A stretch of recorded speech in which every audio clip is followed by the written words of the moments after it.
Terima kasih banyak, Bu Angesti, yang saya hormati, para senior, para sejawat. Terima kasih banyak atas undangannya, panitia. Kehormatan besar berada di antara para senior dan para sejawat sekalian untuk bisa berdiskusi dengan Bapak Ibu tentang keselamatan pasien. Ini suatu pengantar. Nama saya Pinson, saya sehari-hari bekerja di Yogyakarta. Saya pengajar di Magister Manajemen Rumah Sakit di FKKMK UGM dan juga berpraktek sebagai klinisi di Rumah Sakit Bethesda Yogyakarta. Nah,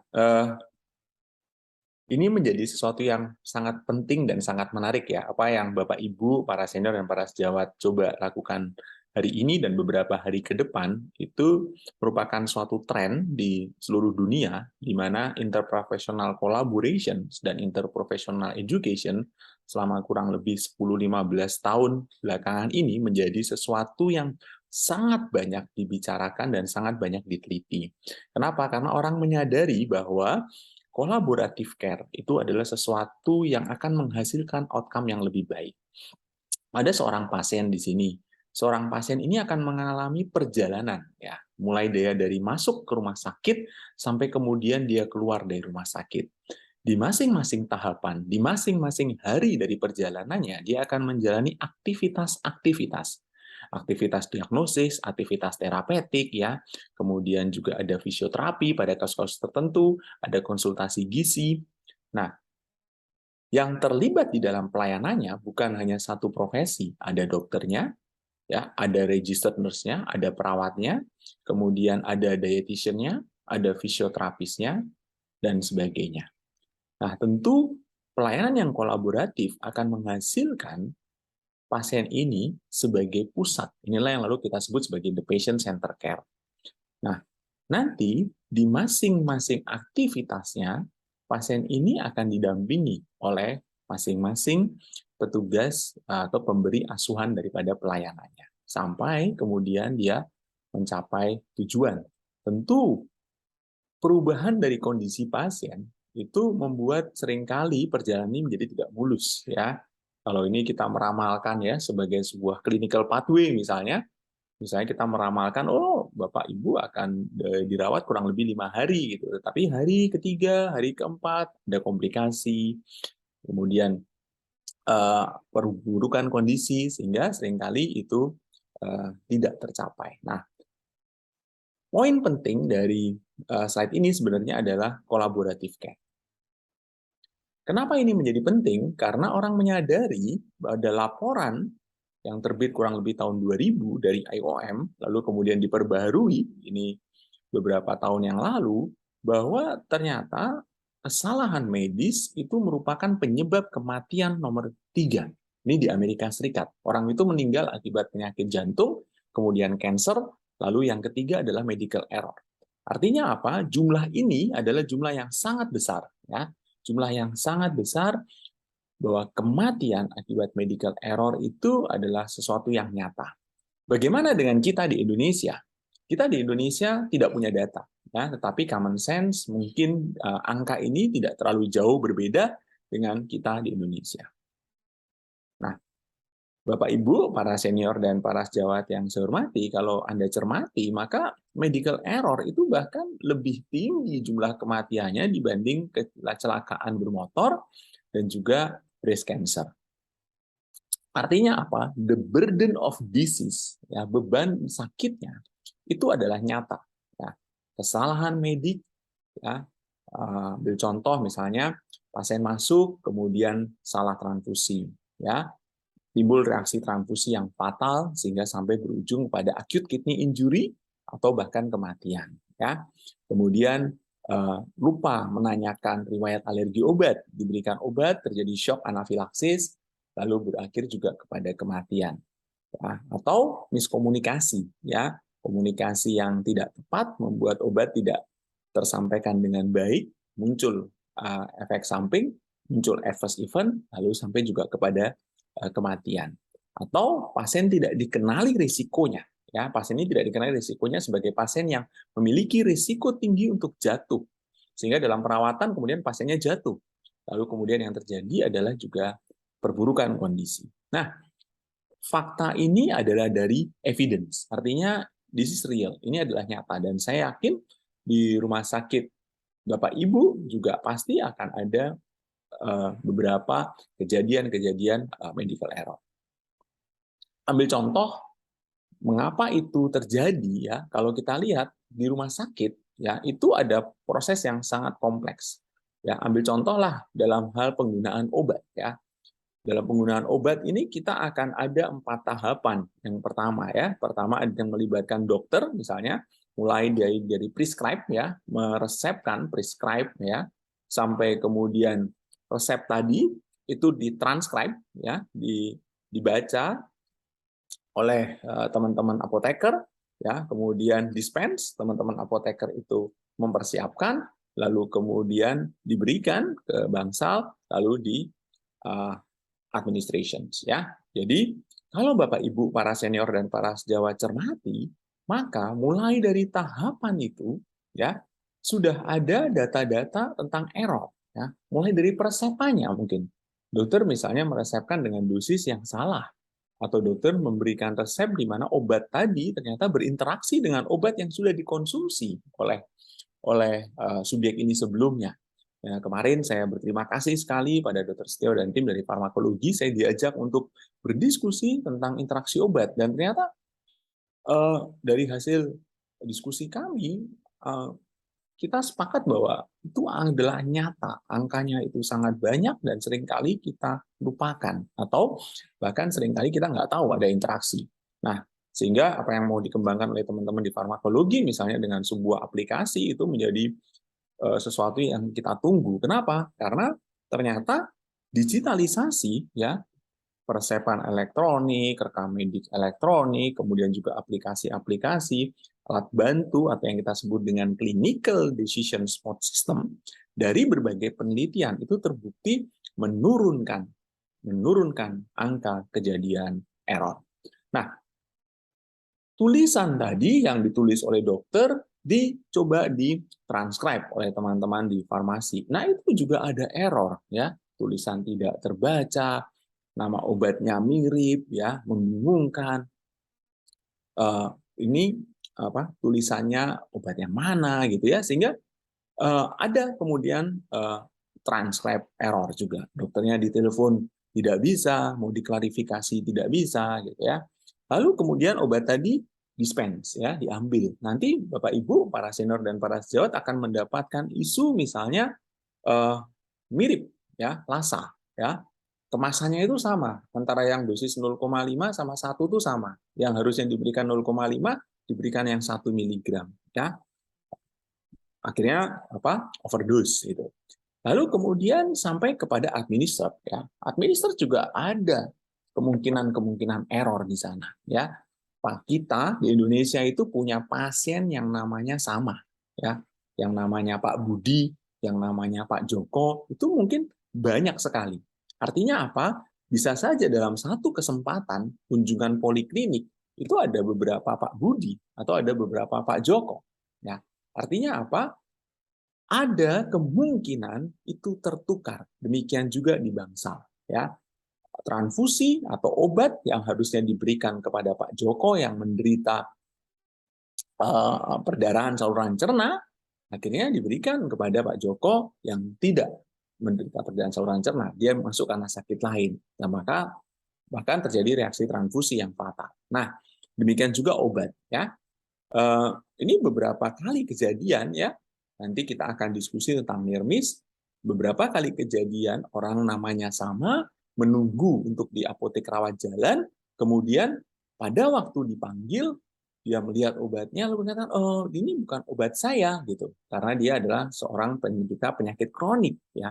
Saya punya pasien penderita epilepsi yang kebetulan namanya sama dengan pasien lain, usianya juga hampir sama, yang kebetulan hari itu periksa di klinik THT untuk otitis media akut ya. Dipanggil, dia menerima obatnya, lalu kemudian oh ini bukan obat saya biasa. Sepertinya tadi dokter tidak menyampaikan akan ada perubahan dosis, akan ada perubahan sediaan, kok obatnya berbeda, baru dicek, oh ternyata berbeda. Nah, Sehingga kita perlu identifikasi lain ya. Kalau pada kasus itu tanyakan alamat misalnya, atau pastikan nomor rekam medik, pastikan lagi nomor antriannya. Itu menjadi sesuatu yang harus double check untuk mengurangi error. Nah, para senior dan para sejawat, saya mohon nanti akan ada beberapa pertanyaan ya di slide-slide itu, pilihan ganda, mohon nanti berkenan menjawab supaya kita punya interaksi. Kalau para senior dan para sejawat yang mengikuti melalui Zoom, silahkan nanti ditulis di kolom chat. Bapak Ibu dan para senior, para sejawat yang saya hormati, kalau lihat ini datanya, maka memang mulai dari prescribe, transcribe ya. Ini dulu era sebelum, ini kan studi yang cukup lama, era sebelum elektronik prescribing itu menjadi sesuatu yang banyak. Maka transcribing errornya itu sangat tinggi ya. Administration errornya juga cukup tinggi ya. Termasuk juga prescribing errornya ya. Nah, ini contohnya misalnya beberapa tulisan seperti ini. Ini mau nulis Tegretol atau Tequin. Tegretol itu obat anti epilepsi, ya. Tequin antibiotik. Ini mau nulis yang mana? Nah, ini bahkan di beberapa kasus gitu nggak bisa dibaca, dokternya diminta untuk baca, itu dia juga bingung tulisan apa ya? Saya tadi nulis apa gitu ya. Nah, tapi ini menjadi berkurang error ini ketika digitalisasi, ketika persepan elektronik itu menjadi sesuatu yang banyak kita kembangkan. Para senior dan para sejawat ini Avandia atau Komadin. Ya, ini seringkali juga istilahnya itu nggak baku gitu. Tulisannya itu nggak baku. Artinya bukan istilah yang lazim gitu ya. Satu kali satu hari malam atau gitu, nggak lazim seperti itu. Dia menuliskannya istilah yang tidak lazim ya. Nah, ada lagi norum, nama, obat, rupa dan ucapan mirip ya. Di tengah malam seorang pasien mengeluh nyeri ulu hati yang hebat. Nah, kemudian dokter ditelepon, dokter lalu mengatakan, "Oh, ya sudah dikasih Losec ya, Losec." Losec itu adalah suatu PPI yang di ujung telepon sana mendengar lasik gitu. Ya, yang diberikan adalah lasik gitu. Sehingga pada waktu itu pasiennya tidak merasa lebih baik, jadi ulu hatinya malah cuma kencang kencing gitu kan. Itu Anda bisa bayangkan kencingnya mungkin nggak ada masalah, kencangnya itu kan mengganggu sekali. Nah, demikian juga look alike sound alike ini bisa tertukar pada waktu pemberian ya, torasik orasik. Mirip torasik orasik. Yang satu isinya ketorolak, yang satu isinya tramadol. Torasik orasik. Nah, ini atau tampakannya mirip ya. Ini mirip sekali nih. Dan ini pernah kejadian di rumah sakit tempat saya bekerja di mana sitkolin dan pentoksifilinya ini benar-benar mirip tampilannya ya, sehingga salah ambil. Nah, sehingga lalu kemudian diingatkanlah kepada semua, benar nama obat, benar kemasan obat, benar sediaan obat. Itu yang dicek dan recheck dan cek dan recheck. Jadi kita melakukan itu. Nah, para senior dan para sejawat yang saya hormati, error ya atau kesalahan itu akan lebih mudah pula terjadi pada kelompok subjek yang seperti ini. Pasien-pasien di ICU, pasien-pasien yang dirawat oleh 2 atau lebih dokter ya. Di mana data mengatakan kalau dirawat lebih dari 3 dokter itu seringkali dokternya pun tidak berkomunikasi ya. Sehingga harusnya memang ada case manager.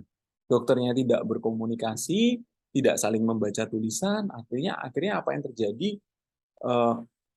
Multiple medication, artinya polifarmasi terjadi di sana. Ya, bahkan beberapa studi mengatakan diberikan obat dengan indikasi yang persis sama, yang memang harusnya nggak boleh gitu, tapi diberikan juga karena saling tidak koordinasi. Ya, saya yakin kalau di tempat para senior dan para sejawat mungkin tidak, karena pasti ada case coordination system yang baik, tetapi di beberapa tempat pasti terjadi ketika orang tidak saling berkomunikasi, prior knowledge atau pengetahuan orang-orang yang ada di sana yang ikut melihat pasien dalam waktu lebih lama 24 jam juga mungkin tidak sangat detail terhadap nama obat, apalagi kalau ini dalam bentuk brand name, ya.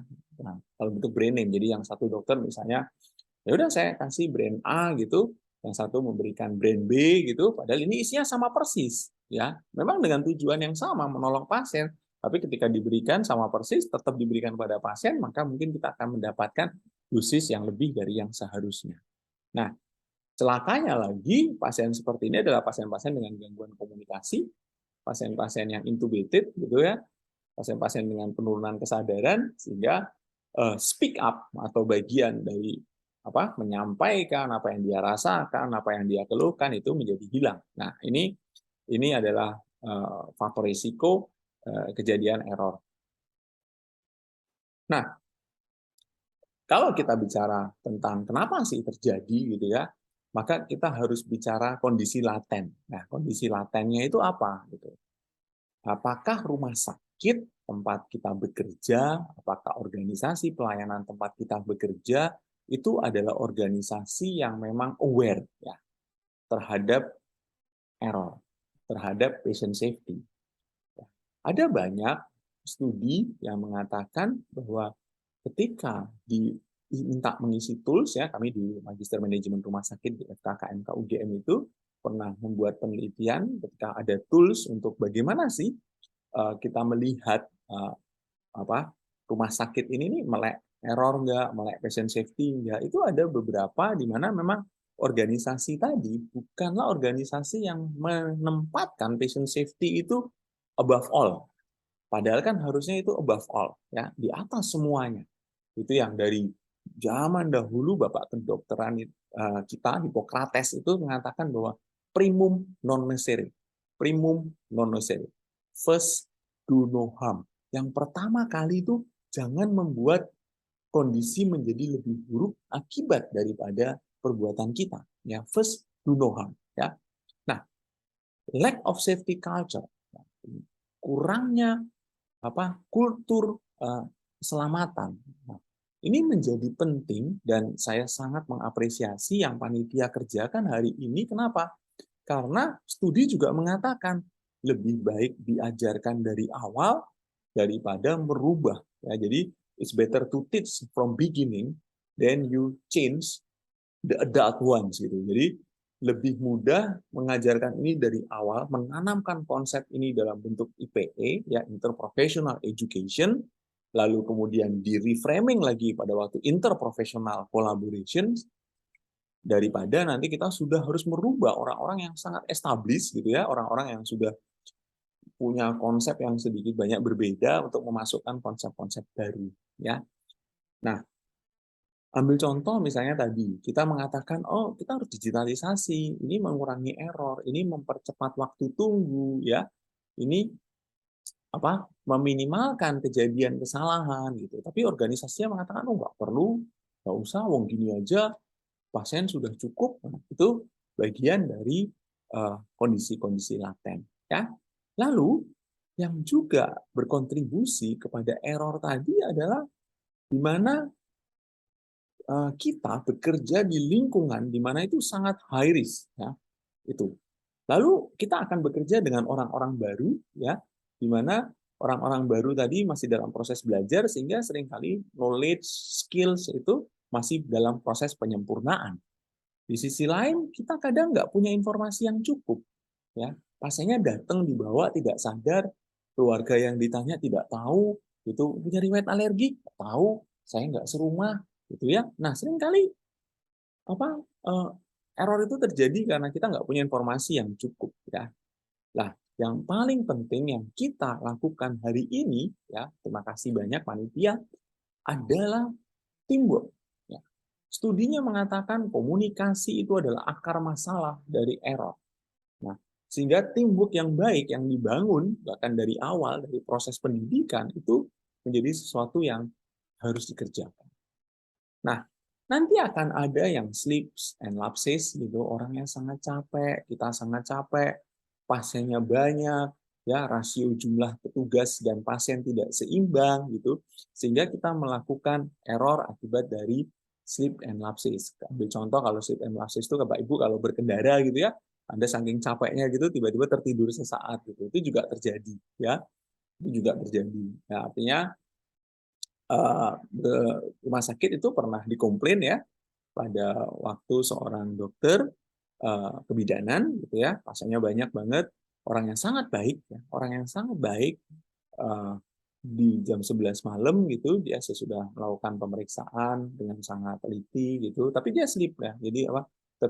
Kayak orang tertidur sesaat gitu, pasiennya melihat ya, keluarganya melihat bahwa dia sempat gini, lalu sesudah terbangun gitu, apa? Dia mengatakan, "Yuk, diperiksa," gitu. Padahal barusan saja diperiksa. Nah, lalu muncul apa? Komplain ya. Nah, maka harus ada barier ya, harus ada barier defenses ini. Maka apa bariernya? Bariernya tentu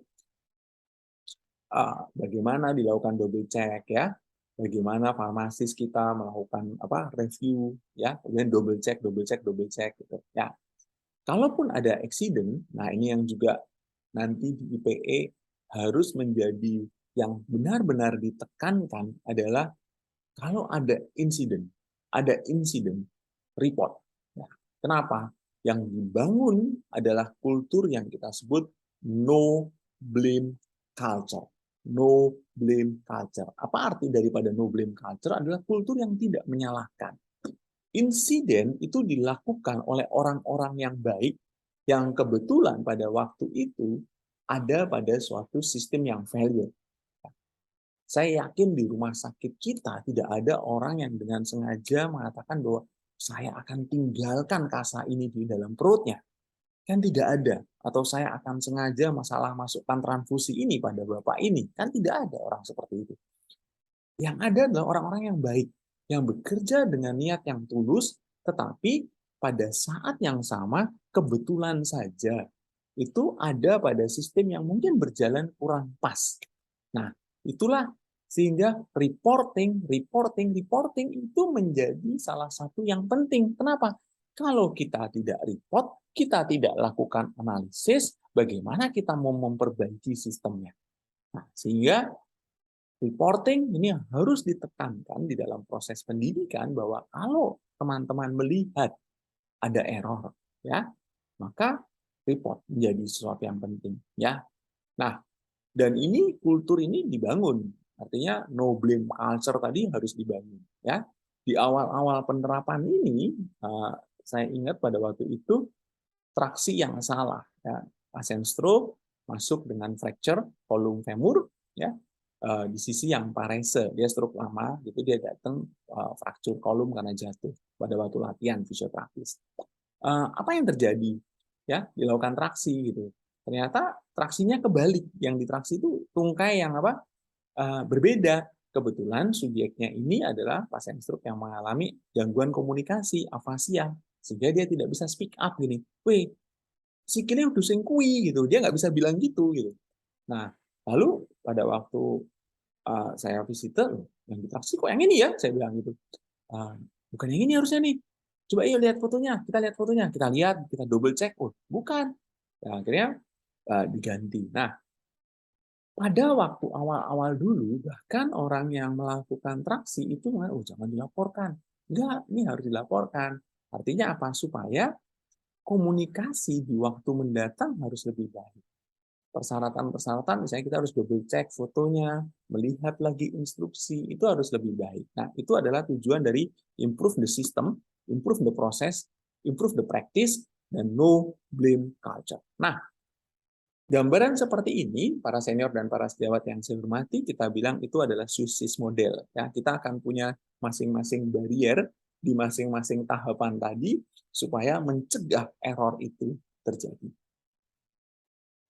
Nah, pertanyaannya, data-data tadi itu kan ada di luar ya. Data-data tadi ada di luar ya. Kalau para senior lihat yang medical error is the third leading cause itu kan ada di Amerika Serikat misalnya. Bagaimana kita di Indonesia? Bagaimana di tempat kerja Bapak Ibu? Bagaimana di rumah sakit Bapak Ibu? Nah, di sebagian besar tempat kita nggak punya data. Kenapa? Karena under reporting. Ya, seringkali kita jangan berbangga diri gitu kalau Komite Mutu dan Keselamatan Pasien ya KMKP-nya itu ditanya berapa sih yang tahun ini dilakukan analisis insiden atau root cause analisisnya ada berapa? Nggak ada. Itu bukan kebanggaan. Kenapa? Jangan-jangan under reporting, jangan-jangan tidak pernah dilaporkan, atau sistem untuk pelaporannya pun tidak berjalan. Nah, sehingga ini yang harus nanti juga ditekankan. Lalu apa dampaknya? Dampaknya adalah tentu bagi pasien jelas, ya, bagi keluarga pasien jelas, bagi rumah sakit kita juga jelas. Ini berhubungan dengan reputasi, ya. Ketika ini dalam bentuk kelalaian, ya, lalai, ya, bisa saja nanti muncul isu lain, ya, baik pelanggaran etis maupun pelanggaran legal, ya. Jadi ini menjadi isu yang saya pikir yang diangkat oleh tim, diangkat oleh panitia hari ini adalah isu yang sangat relevan untuk melihat bagaimana IPE nanti, bagaimana IPC nanti, sebenarnya tujuannya adalah untuk keselamatan pasien. Nah, karena kita nggak punya data, maka data-data yang muncul adalah data-data sporadik seperti ini, ya. Data-data sporadik, ya, ada laporan, ada tuntutan, ya, kemudian ada yang dimasukkan koran, gitu ya, divonis tumor padahal hamil, ya, apa? Nah, ini juga ceritanya lucu, ya, dia masuk UGD, perutnya gede, gitu ya, ya, tumor abdomen, gitu, sampai di ruangan infartu, ya, itu bisa saja terjadi. Kenapa terjadi? Bisa saja pada waktu yang datang gitu ada kecelakaan, misalnya orang lain butuh tindakan, ya, yang ditriase, datang, ini pasiennya sadar, itu masuk aja lah, udah tumor abdomen, nanti sampai di dalam biar dilihat yang di dalam gitu, bisa seperti itu ceritanya. Nah, tapi muncul laporan-laporan yang sifatnya sporadik, dan bagi rumah sakit kita ini adalah bad publications, ya. Begitu nama rumah sakit kita itu dimasukkan di koran gini, masalah nanti terbukti tidak atau benar atau tidaknya itu sudah merupakan publikasi yang buruk bagi rumah sakit kita. Sehingga dan ini kan suatu rekam yang ada terus, ya. Jadi ada terus gitu. Jadi jejak digitalnya nggak bisa hilang. Nah, itu perlu kita pertimbangkan benar-benar. Nah, sehingga apa yang terjadi adalah kalau ada suatu pelanggaran, violations, atau kejadian daripada keselamatan pasien, maka bisa saja cost yang terjadi itu meningkat. Ya. Pasien pulang lebih lama. Ya, ambil contoh, misalnya kita nggak aware nih, pasiennya datang, pasiennya gelisah. Kita nggak aware nih pasien risiko tinggi jatuh. Kita nggak pasang gelang kuning.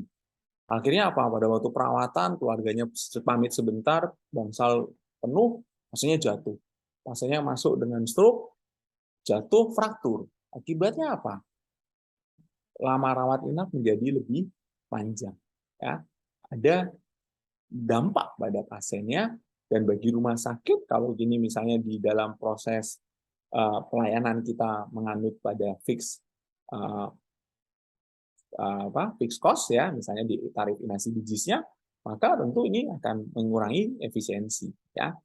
Belum lagi akan ada misalnya legal cost, ya, ada komplain, ada tuntutan, ya, kemudian akreditasi cost, ya, bagaimana sih kemudian marketing cost-nya, ya, pemasarannya akan susah kalau kita sudah masuk di koran seperti tadi, atau dari mulut ke mulut gitu.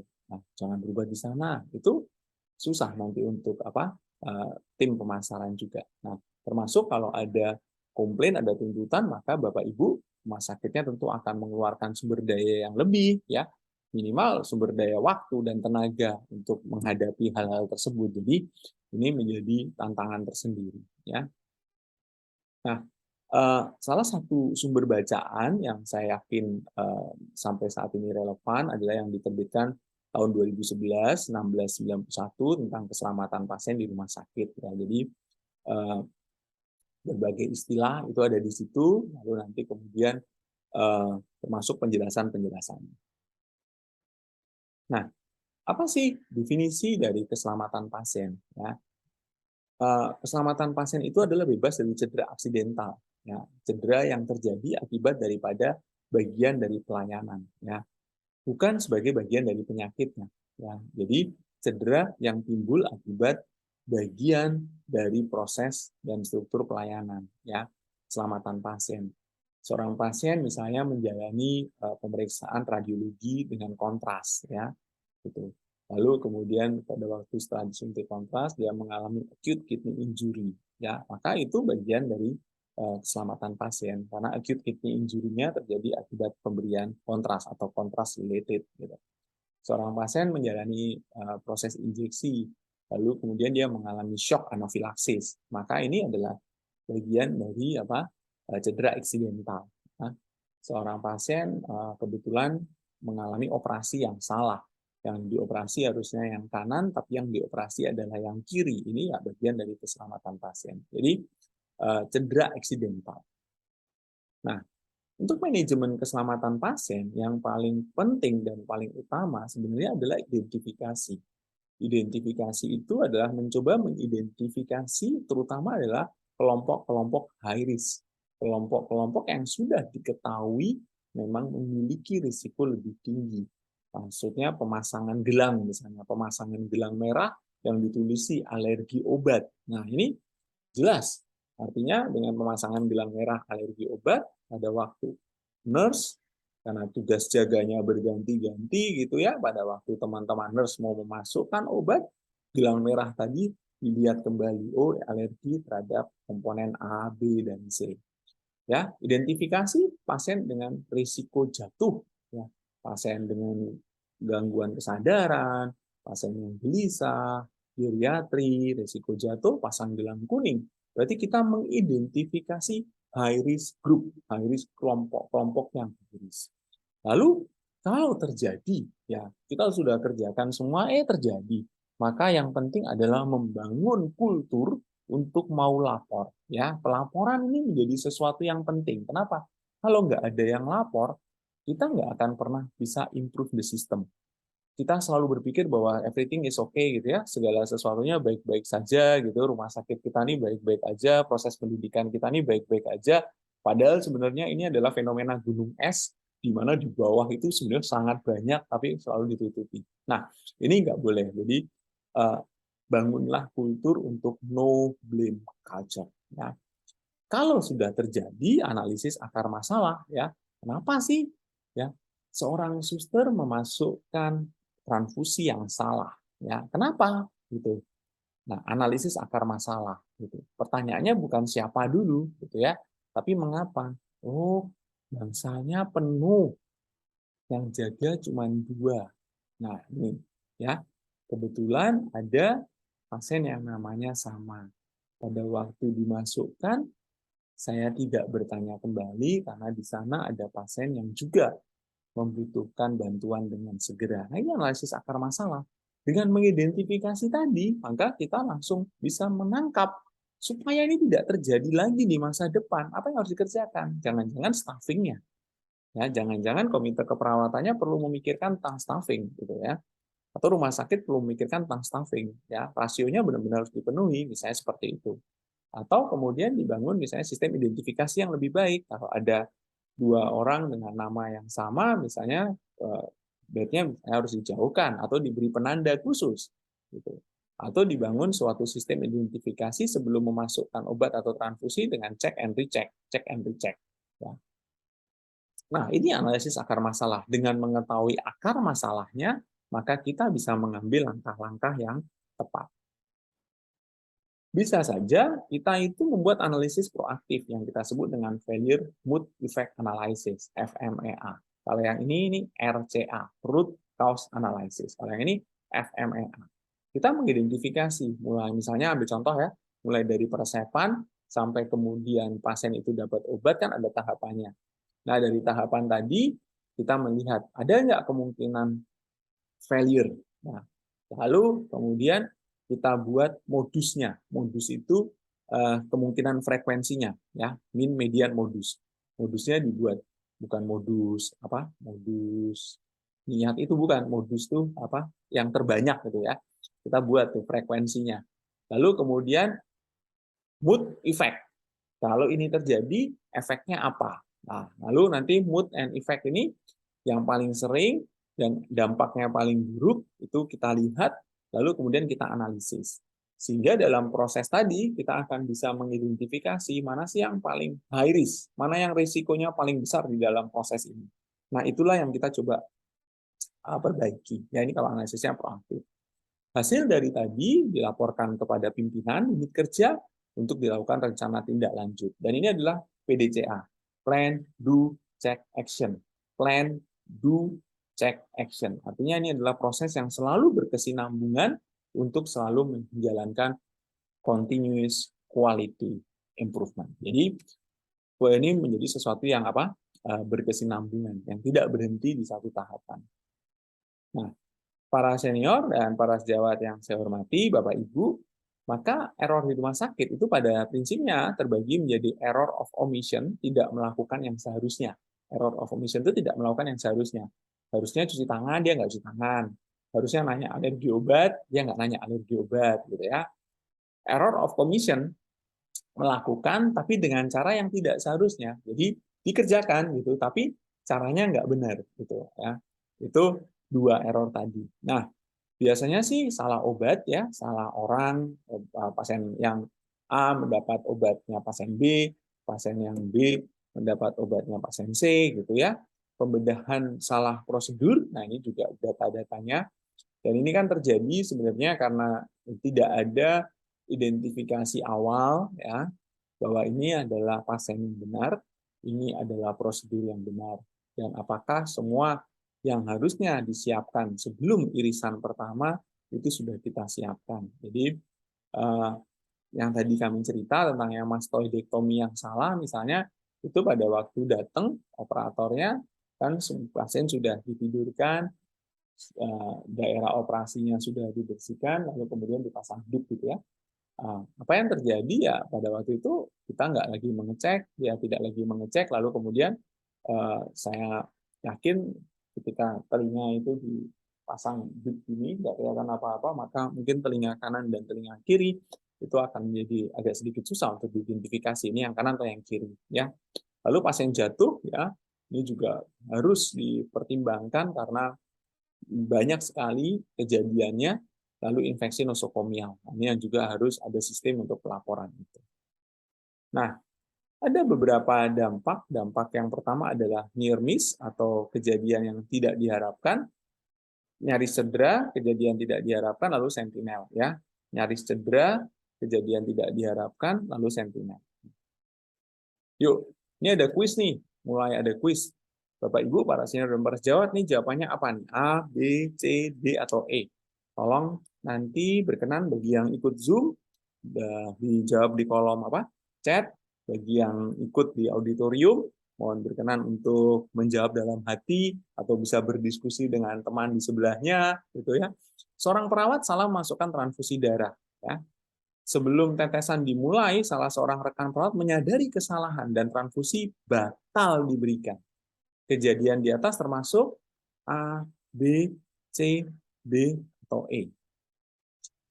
Ya, ini adalah A, near miss, ya, nyaris cedera. Pertanyaan saya, ada error nggak? Ada. Ada dampak nggak? Belum. Ya, ini nyaris cedera. Ada error, salah kan? Sudah salah, ya kan? Sudah dipasang. Tapi baru mau masuk, temennya teriak dari belakang, "Woi, bukan itu." Gitu. Nah, kejadian tidak diharapkan yang berakibat kematian atau kecacatan serius disebut A, B, C, D, atau E. Mana para senior dan para sejawat yang saya hormati, mohon berkenan menjawab.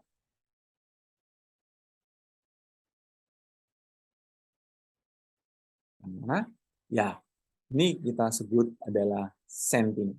Jadi, ketika sesuatu tadi menyebabkan kematian atau kecacatan yang serius, ya, dan sampai misalnya amputasi pada tungkai yang salah, misalnya itu kita sebut dengan sentinel event. Nah, near miss itu ada error, ya, bisa diketahui dini, bisa dicegah. Pertanyaan saya pada Bapak Ibu, kalau ini near miss nih, kan belum ada dampak pada pasien, perlu dilaporkan nggak? harus dilaporkan. Kenapa? Kadang mungkin kita tidak seberuntung ini di lain waktu. Ya, jadi near miss itu juga harus dilaporkan. Ya, jadi nah ini kayak gambarnya gini ya, unsafe condition ya. Ini sudah jelas nih. Ya, kita sudah jelas nih alat fisioterapi ini gitu ya, misalnya ini ada masalah nih, kita bilang gitu. Ini kadang dia lebih panas dari biasanya gitu ya. Itu berarti ada faktor yang sudah mendasari gitu ya. Tetapi harusnya itu segera diperbaiki, tapi tidak nih kayak Bapak ini. Di sini ada peringatan nih, jangan di bawah ini ya, dia tetap di bawah ini. Gitu. Ini juga dipakai gitu ya. Tapi kebetulan pasiennya bisa ngomong, nih panas banget ya gitu, apa? Jangan dipakai gitu. Misalnya mau dipakai gitu, apa? eh, belum belum dipakai nih, temannya mengatakan jangan dipakai itu apa? eh, sedang ini. Nah, itu near miss. Tapi kalau tadi ternyata tetap dipakai, lalu kemudian ada luka bakar, itu accident. Jadi near miss itu tetap harus dilaporkan ya. Ada hampir salah itu tetap dilaporkan karena itu bagian dari untuk perbaikan. Nah, kejadian tidak diharapkan, ada error ya, ada kejadian yang tidak diharapkan dan ada hubungan yang sebab akibat ya. Kalau saya ngajar di Magister Hukum Kesehatan di Fakultas Hukum di UGM, maka kami selalu berkata bahwa ada 4D ya. Kalau seseorang itu mau dimintai pertanggungjawaban, itu ada 4D yang harus dipenuhi. D yang pertama adalah duty, ya ada kewajiban. D yang kedua adalah dereliction of duty. Cutinya itu tidak dikerjakan gitu, atau dikerjakan tapi tidak pas. D yang ketiga adalah damage, ada hal yang buruk yang terjadi pada pasien. Hal yang keempat yang ini, direct causation. Jadi sama ini. Ketika ada error, ada kejadian, maka kita harus bisa membangun kronologis berpikir bahwa error tadi adalah penyebab langsung terjadinya damage. Ya, jadi kejadian tidak diharapkan pada pasien jelas berkaitan dengan error yang terjadi. Dengan demikian, bila kita bisa memodifikasi bagaimana error ini tidak terjadi di masa datang, maka itu adalah tujuan daripada keselamatan pasien. Nah, para senior dan para sejawat yang saya hormati, kalau error tadi ada dan dampak buruknya sangat signifikan, menimbulkan kematian atau menimbulkan kecacatan, maka kita sebut sebagai sentinel. Tidak semua error memiliki dampak kejadian tidak diharapkan. Demikian pula sebaliknya, ya. Jadi bisa saja yang sering kali disalahartikan oleh khalayak ramai, oleh publik, yang terjadi adverse drug event. Misalnya, pasien sudah ditanya, ada nggak riwayat alergi? Nggak ada. Berarti rumah sakit, petugas sudah mencoba mengidentifikasi. Nah, tidak ada error di sana. Tetapi kemudian terjadi Stephen Johnson syndrome akibat reaksi idiosinkratik. Ya. Adverse drug event ini tanpa error. Obatnya tepat, dosisnya tepat, diberikan pada pasien yang tepat, sudah ditanya riwayat alerginya, tetapi terjadi reaksi idiosinkrasi. Stephen Johnson syndrome. Ada adverse drug event dong, tapi nggak ada error. Demikian juga ada error. Ya, kesakitan dok pasiennya. Oh iya ya, dikasih torasik aja. Yang di sana mendengarnya orasik. Torasik isinya ketorolak, orasik isinya tramadol. Error nggak? Error. Wong harusnya dikasih torasik, diberi orasik karena norum, nama obat dan ucapannya mirip. Nama obat, rupa dan ucapan mirip. Norum, rasa, look alike, sound alike. Torasik aja, orasik diberikan pada pasien. Ada error. Pasiennya baik-baik aja karena dia kebetulan tidak alergi juga. Nyerinya berkurang karena dua-duanya kan analgetik ya. Nah, ada irisan yang di tengah ini adalah error dengan adverse drug event. Jadi ada error misalnya tadi ya, resepan yang harusnya itu 1,5 misalnya, tidak terbaca komanya, diberikan 15 mg, akhirnya overdosis, ada error, ada efek samping yang tidak diharapkan. Itu diagram Venn-nya.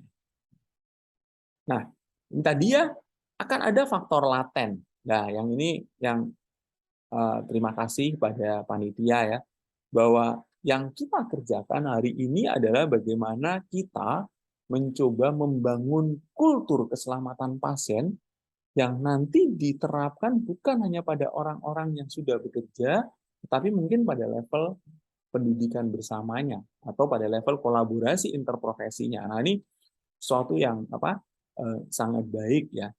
Misalnya proses organisasi, pimpinan unit kerjanya sadar nggak gitu, akan keselamatan pasien?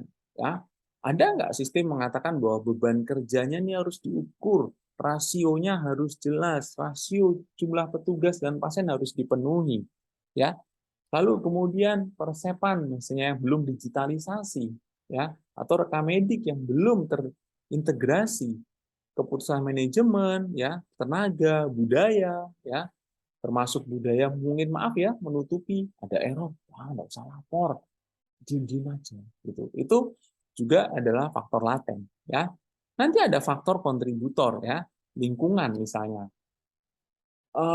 Lampu di kamar obat itu sangat remang-remang. Disampaikan, belum diganti-ganti. Akibatnya apa? Bisa terambil obat dengan rupa yang mirip karena lampunya. Itu faktor lingkungan. Ruangannya sibuk, ya. Satu pasien, rasio jumlah perawat dan pasiennya tidak sebanding, ya. Tidak ada supervisi yang baik, ya.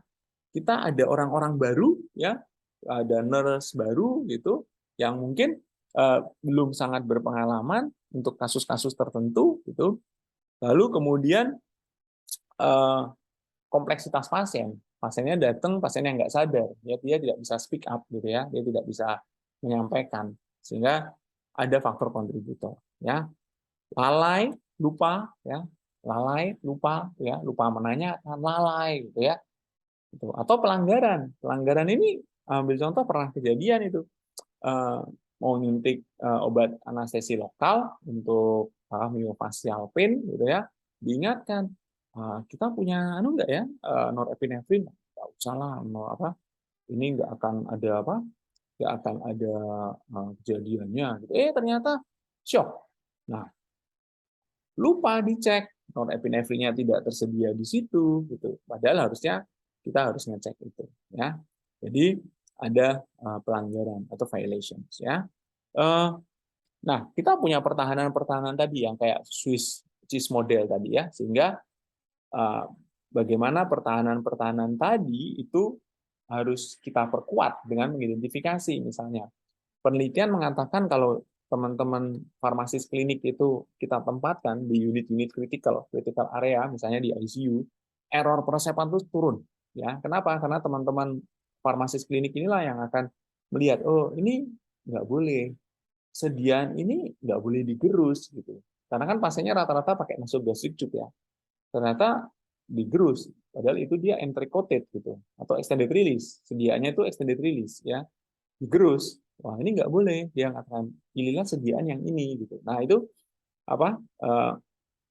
menjadi barrier ya, bagi kita. Nah, faktor pasiennya gimana? Tidak cukup informasi ya. Pasiennya itu kan tuh, saya berobat kok, dan gitu pandangan sebagian besar pasien.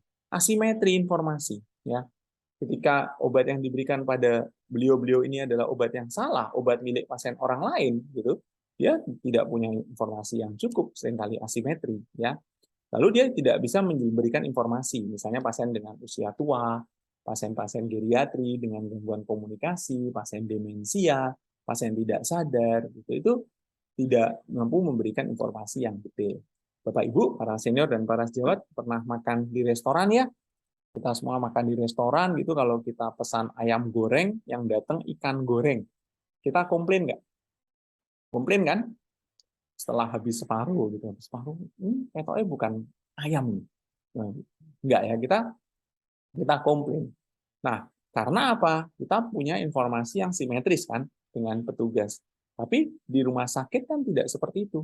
Yang harusnya dapat obat A, dapat obat B, kan dia tidak, kecuali pasien yang kronis, ya. Termasuk respon berbeda akibat dari variabilitas individu. Pasien-pasien dengan misalnya insufisiensi renal, insufisiensi hepar, itu pasien yang dapat obat banyak itu dia mungkin responnya berbeda-beda. Yuk, mana? Yang pertama, standar keselamatan pasien yang pertama, A, B, C, D, atau E.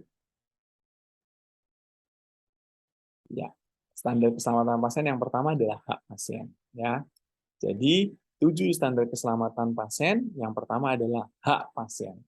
Pastikan bahwa kita penuhi haknya, hak atas informasi, ya, hak atas otonomi itu kita penuhi, ya, hak pasien itu yang nomor 1. Lalu kemudian mendidik pasien dan keluarga, karena seringkali dengan mendidik pasien dan keluarga yang baik ini menjadi sesuatu yang baik untuk mencegah error, ya, keselamatan pasien dan keseimbangan pelayanan. Metode untuk peningkatan keselamatan pasien, salah satunya misalnya digitalisasi tadi, peran kepemimpinan, ya, leadership yang kuat itu akan sangat menolong, mendidik staf, lalu kemudian, nah ini yang dibangun hari ini, ya, bagaimana komunikasi itu menjadi kunci keselamatan pasien, ya. Saya beberapa kali diajak oleh teman-teman di UII, oleh teman-teman di UGM untuk berdiskusi tentang IPE, teman-teman di Sanata Dharma dari farmasis untuk IPE dan IPC, dan memang kunci utama adalah komunikasi, ya. Bagaimana orang itu bisa bekerja bersama kalau mereka tidak belajar bersama. Nah, kata-kata itulah yang lalu kemudian kalau dalam proses pendidikannya ini sudah saling bersinggungan, maka orang lalu memiliki mutual understanding, ya. Oh, ini peranku, itu peranmu, ya. Dan saya akan saling menghargai peran masing-masing, ya. Bukan lalu kemudian diingatkan oleh farmasis kliniknya, dokter, maaf ini obat ini nggak bisa digerus gitu. Oh, kamu tahu apa? Nah ini sesuatu yang tidak baik, ya, misalnya gitu. Kamu tahu apa? Saya sudah praktek 20 tahun lebih. Kalau saya beri obat itu pasiennya tidak kembali. Nah, pasiennya tidak kembali kan bukan berarti sembuh, ya, meninggal atau pindah dokter kan bisa. Jadi komunikasi itu adalah kunci dari keselamatan pasien. Yuk, ini mana nih? A, B, C, D, atau E? Yang mana?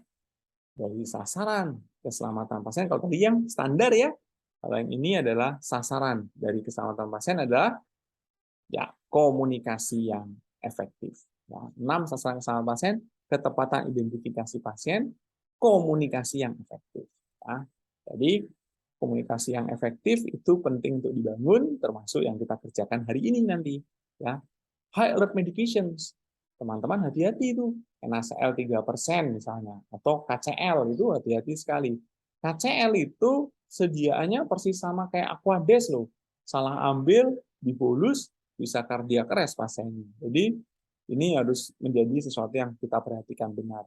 Ya, kemudian ketepatan lokasi, prosedur, dan pasien pembedahan, pengurangan risiko jatuh dan infeksi nosokomial. Jadi ketepatan identifikasi pasien, komunikasi yang efektif, high alert medications, ketepatan lokasi, prosedur, dan pembedahan, pengurangan risiko jatuh, lalu infeksi nosokomial. SBAR, Situation, Background, Assessment, Recommendation. SBAR adalah bagian dari sasaran keselamatan pasien yang mana? A, B, C, D, atau E. Nah, SBAR itu adalah metode untuk meningkatkan komunikasi yang efektif. Ya. Jadi, situation, background, assessment, recommendation. Nanti di slide berikutnya kita akan coba latihan sedikit. Saudara S, usia 18 tahun, setelah dilakukan skin test, ternyata alergi penisilin. Nah, manajemen safety yang mana nih? A, B, C, atau D? Ya, manajemen safety-nya adalah yang B, memberikan petunjuk gelang alergi penisilin. Ya, jadi supaya tidak terjadi pemberian penisilin pada pasien tersebut. Ya, jadi yang pertama apa? Identifikasi pasien. Ini pasiennya jelas, dia pakai gelang yang jelas, namanya jelas, ada rekam mediknya, ada barcode-nya di sana. Risiko jatuh, ya, DNR atau alergi. Ya, ini kita identifikasi semua. Itu apa? Yang pertama. Ya, yang kedua pasien yang apa? Ini unsafe nih ya. Jadi ditaruh di tempat tidurnya itu nggak boleh. Dia harus melekat pada pasiennya. Nah, ini komunikasi efektif ya, SBAR. Pada waktu aplusan jaga, SBAR-nya jalan. Ini adalah pasien yang saat ini kondisinya seperti ini. Ini pasien apa sih? Ini pasien A, B, C diagnosisnya. Asesmennya apa? Nanti evaluasi untuk tekanan darahnya sekian jam lagi. Rekomendasinya apa? Nah, itu SBAR, Situation, Background, Assessment, Recommendation. Seorang perempuan akan menjalani operasi appendektomi. Sebelum tindakan operasi, petugas kesehatan melakukan persiapan operasi seperti tes alergi, verifikasi pasien, dan inform consent. Apakah jenis tindakan keselamatan pasien pada kasus tersebut yang mana? Sign in, sign out, time in, atau marking. Ya, ini adalah sign in. Ya, jadi sebelum tindakan. Ya, sehingga nanti ada sign in, ya, sebelum apa tindakan, time out sebelum irisan, ya, time out dulu sebelum irisan, lalu kemudian sign out, ya, sebelum pasien itu meninggalkan ruang operasi. Ya, jadi yang tadi itu adalah bagian dari sign in. Nah, beberapa yang seperti ini, ya, ini hati-hati sekali, prolip, ya, itu kan nama rupa mirip ya, atau rupanya mirip, persis sama dengan isi yang apa berbeda. Jadi ini harus sangat hati-hati. Nah, kita harus ikut mengajarkan juga how to report ya. Bagaimana reporting itu menjadi sesuatu yang penting, baik ketika kita sendiri yang mengalami atau ketika kita melihat. Nah, ini reporting. Maka sistem tadi harus adaptif, harus responsif, supaya orang itu tahu mau lapor kemana. Harus dibuat dong sistemnya ya. Ada error tapi dia bingung dia lapornya kemana ya.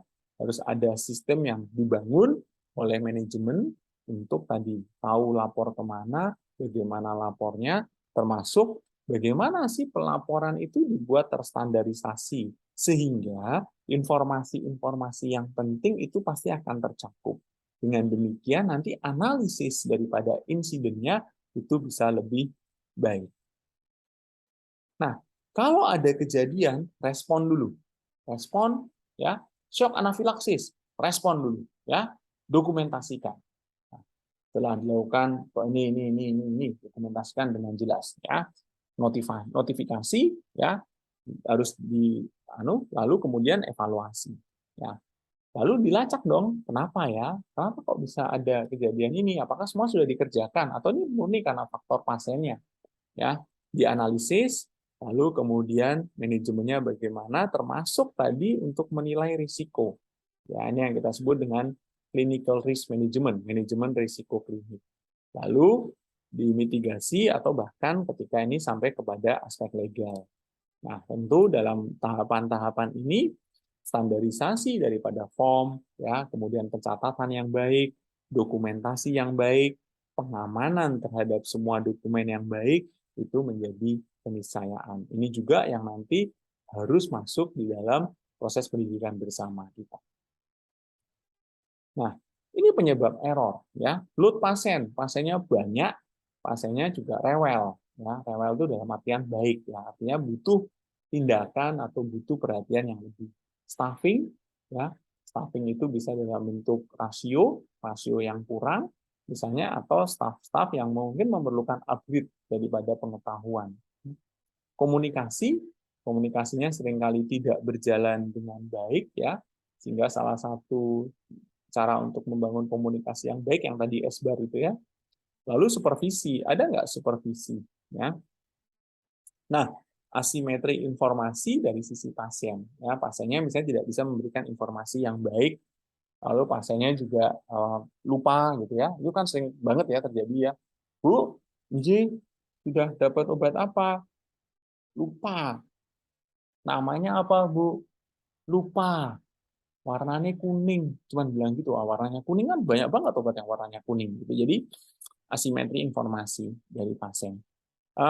Kalau ada, biasanya para senior dan para sejawat yang saya hormati ada berbagai metode yang juga cukup sering dipakai adalah 5 why.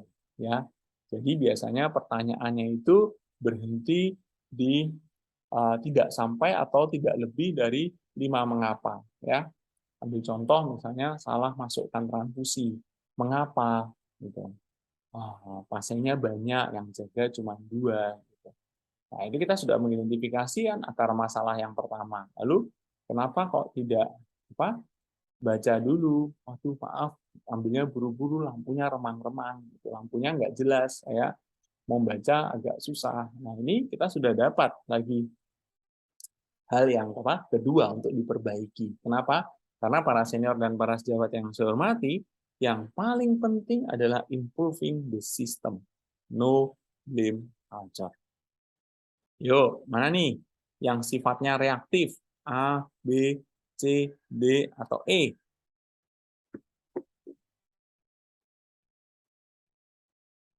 A, B, C, D, atau E?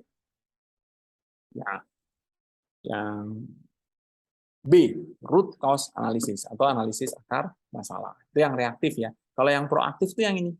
Jadi belum ada kejadian failure, ya, adanya kegagalan, modus itu adalah apa? Keseringannya, min, median, modus, dampaknya seberapa sih parah kalau itu terjadi, lalu dilakukan analisis terhadap kejadian yang sering dan berdampak. Ya, jadi lalu kemudian dalam proses tadi kita modifikasi atau kita perbaiki dalam masing-masing tahapan. Nah, model identifikasi faktor yang berkontribusi terhadap kejadian tidak diharapkan yang seperti tulang ikan dikenal dengan nama Kurosawa Fishbone, Ishikawa, Boston, Redfish, atau Morse Fishbone. Yang mana nih? Ya, ini biasanya kita sebut dengan Ishikawa Fishbone. Ya. Jadi, biasanya sih 5M itu ya, cause and effect diagram, man-nya. Jadi, dilakukan oleh petugas. Ya, petugasnya ini mungkin kurang berpengalaman, misalnya, atau kurang mendapatkan informasi yang cukup. Nah, berarti ini masalahnya di komunikasi, ya. Atau sangat kelelahan karena overload, stuffing, ya. Jadi itu mesinnya berfungsi nggak dengan baik atau mesinnya ini failure, gitu ya. Ambil contoh, kita mau intubasi, lampunya laringoskop itu mati, nggak pernah dicek, akhirnya intubasinya terlambat. Nah, ini masalah dari mesinnya. Lalu kemudian materialnya bagus nggak, terjamin nggak, gitu ya. Lalu kemudian metode, ya, ada nggak prosedur tetapnya, ada nggak SOP-nya, ya, gitu. Ada nggak PPK-nya, itu tuh bagian dari metode. Jadi ini dengan mengidentifikasi ini kita lalu bisa memastikan akar masalahnya. Biasanya kalau untuk latihan sih saya selalu bilang di teman-teman di MMR itu ambil contoh lah, kita terlambat gitu, kita terlambat pergi sekolah ya, maka nanti kita bisa mengidentifikasi kenapa.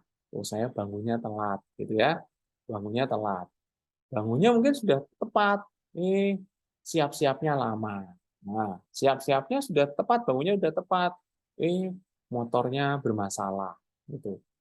Semuanya baik, jalanan ramai. Jadi dengan ini kita bisa mengidentifikasi mana saja sih faktor yang berkontribusi. Dengan mengetahui faktor yang berkontribusi, maka Bapak Ibu, para senior dan para sejawat bisa mengambil langkah yang tepat. Ya. Ambil contoh, oh saya bangunnya telat ya, berarti solusinya kan waker ya. Gitu. Oh jalanannya ramai, berarti solusinya kan berangkat lebih awal ya.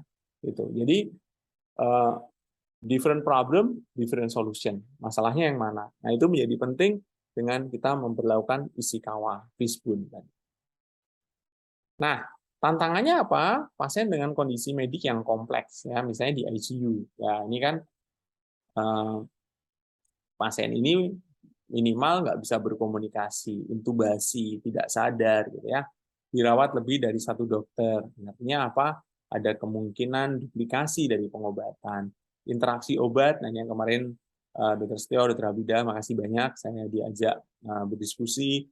Teman-teman mau mengembangkan sesuatu yang sangat baik, satu yang sangat bermanfaat. Saya yakin bagi banyak orang. Pasien yang tidak dapat self report, ya, dia tidak bisa self report karena nggak sadar, ya.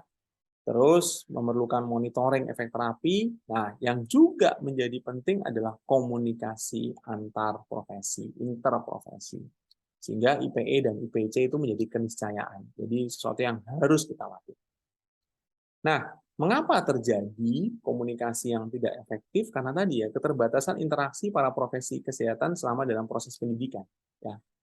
Eh, saya kalau ngajar di FKKMK, ya, Fakultas Kedokteran Kesehatan Masyarakat, Keperawatan dan Kesehatan Masyarakat itu eh, lokalnya kan beda-beda, ya. Nah, ini sekarang sedang dibangun bagaimana duduk bersama, belajar bersama, ya. Nah, menjadi tantangan karena yang paling gampang itu dilakukan adalah case study, ya. Ada kasus, bagaimana sih kita memecahkan kasus ini dari berbagai profesi, ya. Ini beberapa kali dulu pernah kami kerjakan juga dari FK, dari Fakultas Farmasi Universitas Sanata Dharma, lalu dari Stikes di Rumah Sakit Bethesda. Ini duduk bersama, ya. Lalu masing-masing memberikan pendapat, memberikan kontribusinya berdasar pada prior knowledge-nya, ya, sesuai dengan peran masing-masing, tetapi di situ lalu terbangun mutual respect and understanding. Nah, jadi saling menghargai, saling memahami, tahu perannya, dan saling menghargai peran masing-masing. Nah, ini menjadi menarik, ya. Kenapa? Karena kita semua tuh punya peran yang berbeda-beda tentunya. Calon dokter, dokter spesialis itu menegakkan diagnosis secara runtut, memberi terapi yang tepat, ya kan? Kita ajarkan itu. Mahasiswa farmasi, dia akan jauh lebih paham tentang obat-obatan, baik aspek farmakodinamik, farmakokinetiknya. Artinya apa? Boleh dong kalau apoteker itu mengingatkan atau meng-aware kita sebagai dokter bahwa ini ada masalah nih dengan farmakokinetik pada pasien ini. Mohon pertimbangan. Saya itu punya farmasis klinik yang sangat hebat di ICU itu, dan kalau beliau nelpon saya, beliau selalu mengatakan, "Dok, mohon pertimbangan ya, kita adjustment dose karena pasien ini hipoalbumin." Dan beliau lalu mengatakan bahwa obat ini protein bindingnya begini, begini, begini, sehingga dengan hipoalbumin saya agak sedikit khawatir dengan efek obatnya. Yang saya sampaikan adalah terima kasih banyak. Tolong dihitungkan, nanti tolong disampaikan berapa dosis adjustment-nya, lalu kemudian kita berikan, kita evaluasi. Nah, ini menjadi penting, ya. Teman-teman dari perawat itu yang sangat menonjol dari keperawatan itu adalah caring-nya, ya. Keterampilan dalam memberikan asuhan. Dan seringkali ini harus berkomunikasi dengan baik supaya caring berjalan dengan baik, teman-teman bisa mengidentifikasi juga masalah-masalah yang ada pada pasien ini, disampaikan kepada DPJP-nya, ya. Kemudian supaya proses kolaborasi interprofesi tadi menjadi semakin baik. Kenapa? Karena eranya pasiennya di tengah, itu yang kita sebut dengan patient center care. Nah, ini satu quote yang sangat bagus, ya. How can they work together if they doesn't learn together? Bagaimana bisa bekerja sama bila tidak belajar bersama? Sehingga IPE dan IPC tadi, mungkin nanti pembicara berikutnya akan banyak bercerita tentang ini, di dalam keselamatan pasien, komunikasi yang buruk adalah akar masalah yang utama.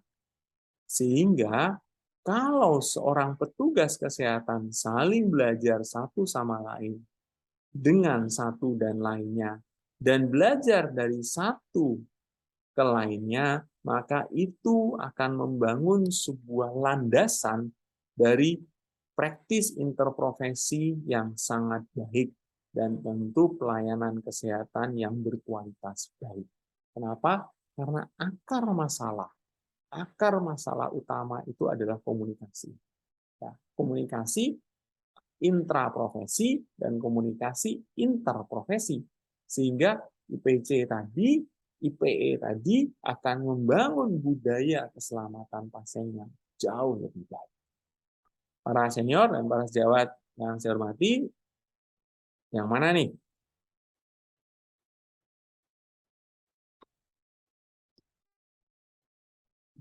Yang C, ya. Jadi konflik ya, orang kadang merasa lebih dari yang lain, ini milik saya, ini porsi saya, gitu. Sehingga ini harus dijelaskan di detail bagaimana porsinya dan sebagainya. Nah, tapi tidak usah khawatir, ini ada beberapa panduan dari WHO, misalnya Patient Safety Curriculum Guide yang sifatnya multiprofesi. Jadi di terbitan WHO ini benar-benar multiprofesi. Dia dokter ini loh porsinya, perawat ini loh porsinya, farmasis ini loh porsinya, dietitian ini loh porsinya, petugas kesehatan lain, laboratori dan sebagainya ini loh porsinya. Jadi benar-benar suatu kurikulum yang sifatnya multiprofesi, termasuk kalau misalnya panitia, para senior dan para sejawat khusus bagi teman-teman di medical schools ini, maka lalu ada patient safety curriculum untuk medical school ya. Kemudian termasuk how to teach ya. How to teach. Jadi ada bagaimana sih mengajarkan ini, lalu ada contoh-contoh kasusnya ya. Jadi ada skenario yang sudah disusun dan sangat baik ya. Beberapa ini juga sangat relevan bagi negara kita karena contoh-contohnya itu benar-benar membumi ya. Dan ini bisa diunduh ya secara gratis dan ini bisa menjadi salah satu referensi dan saya yakin panitia pasti sudah memiliki ini juga. Nah, sehingga kalau kita lihat ya, maka semua orang yang terlibat, baik itu dari profesi apapun, ya, baik itu di level dia sudah bekerja, berarti ini kita bicaranya adalah IPC, ataupun di level pendidikan, maka yang penting adalah ini ya, kita berkontribusi bersama untuk membangun budaya. Budayanya itu adalah culture-nya. Ya, culture-nya itu adalah culture yang sadar akan patient safety. Ya. Domain yang kedua adalah bekerja dalam tim. Kita tidak bisa bekerja sendiri, sehingga kita harus bekerja dalam tim. Domain ketiga, komunikasi efektif. Nah, ini yang harus terus dibangun. Jembatan komunikasi inilah yang harus dibangun. Domain yang keempat, mengelola risiko. Ya, risiko apa? Risiko pasien jatuh misalnya. Risiko infeksi nosokomial misalnya. Ini dikelola dengan baik. Mengoptimalkan faktor manusia dan lingkungan. Ya, misalnya sebuah tempat latihan gitu, ya harus dibuat lingkungannya ini benar-benar safety ya. Ada bar untuk latihan jalan ya, lantainya harus diperhatikan gitu ya. Nah, lalu kemudian domain yang keempat yang juga harus kita pelajari bersama adalah bagaimana mengenali, bagaimana merespon, dan bagaimana melaporkan. Nah, kenapa? Kita udah lakukan ini semua nih, tapi ada insiden. Nah, bagaimana dikenali, direspon, dan lalu dilaporkan. Jadi ini domain inilah yang nanti harusnya kita pelajari bersama untuk membuat patient safety culture yang benar-benar baik.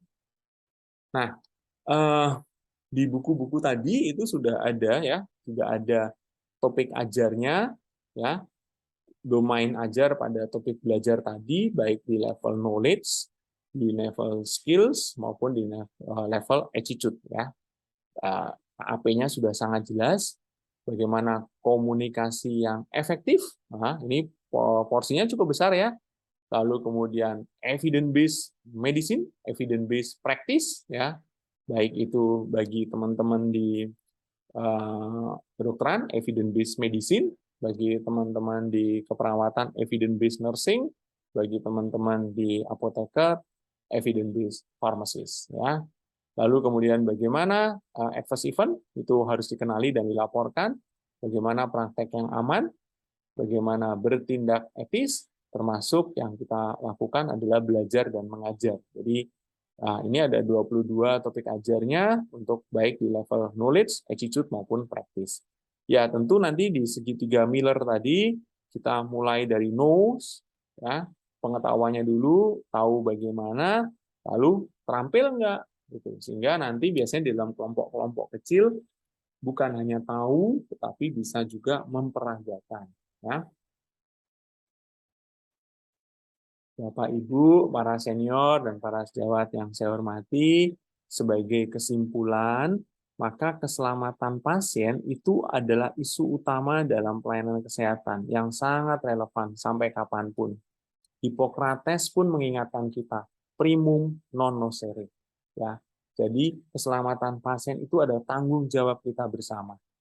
Data mengatakan bahwa sebagian besar itu terjadi karena kegagalan sistem, bukan karena person. Ini adalah orang-orang yang sangat baik yang kebetulan bekerja pada saat sistem itu tidak berfungsi dengan baik. Dan termasuk adalah buruknya komunikasi. Kenapa? Karena semua studi mengatakan bahwa komunikasi adalah salah satu akar masalah utama di dalam kejadian event.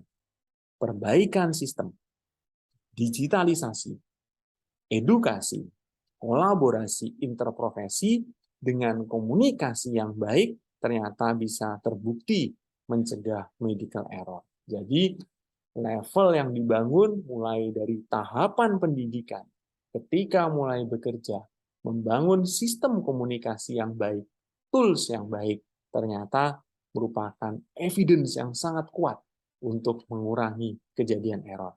Demikian yang dapat saya sampaikan. Terima kasih sekali lagi pada panitia. Terima kasih atas undangannya. Semoga bermanfaat. Saya kembalikan pada Dr. Angesti. Matur nuwun.